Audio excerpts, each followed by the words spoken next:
আবার অনেকগুলো পাহাড়ে উঠছিলাম। চতুর্থ সাইডে যতগুলো পাহাড় আছে 8-10টা পাহাড়ে উঠলাম, অনেক মজা লাগলো। এই রংপুর থেকে এত দূরে আসার এটাই সৌন্দর্য উপভোগ করার জন্য। আসসালামু আলাইকুম। আমরা কিন্তু বাইরে হলাম আজকে পাহাড় দেখার উদ্দেশ্যে। হঠাৎ এক না বৃষ্টি আসছে, কাজ কাম কিন্তু নাই।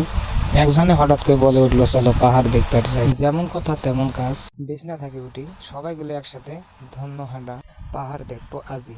হাঁটতে হাঁটতে অনেক পথ দিলাম আমরা পাড়ি, ছেড়ে আসলাম বাড়ি ঘর সব, বন জঙ্গল হইল ভারী। ওই পাহাড় যাবেন? মাঝে মাঝে পানি জমিয়ে রাস্তা হয়েছে কাদা, হাঁটতে গেলে পিছলে পড়বো, ছিল না কোনো বাধা। পাহাড় কাটিয়ে রাস্তা বানাইছে, কত সুন্দর দেখতে, অনেক মজাই লাগলো। কিন্তু অনেক উঁচুতে উঠতে গেলে অনেক কষ্ট হয়। আমরা যখন পাহাড়ে উঠতেছিলাম আর পাহাড়ের উপর থেকে পাহাড়গুলো দেখতে যত সুন্দর লাগে, সেই দৃশ্যগুলো এখনো চোখে ভাসে।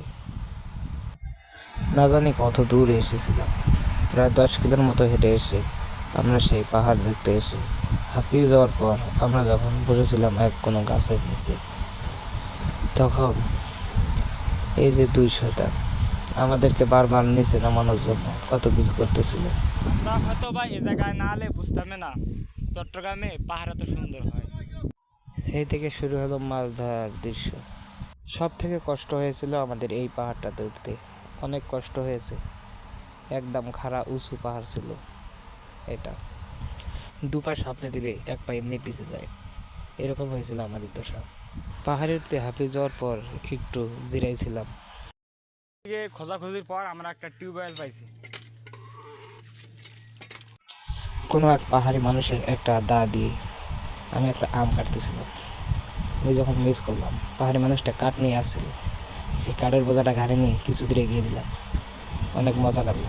এই পর্যন্ত আমাদের পাহাড় দেখার পথ চলা শেষ।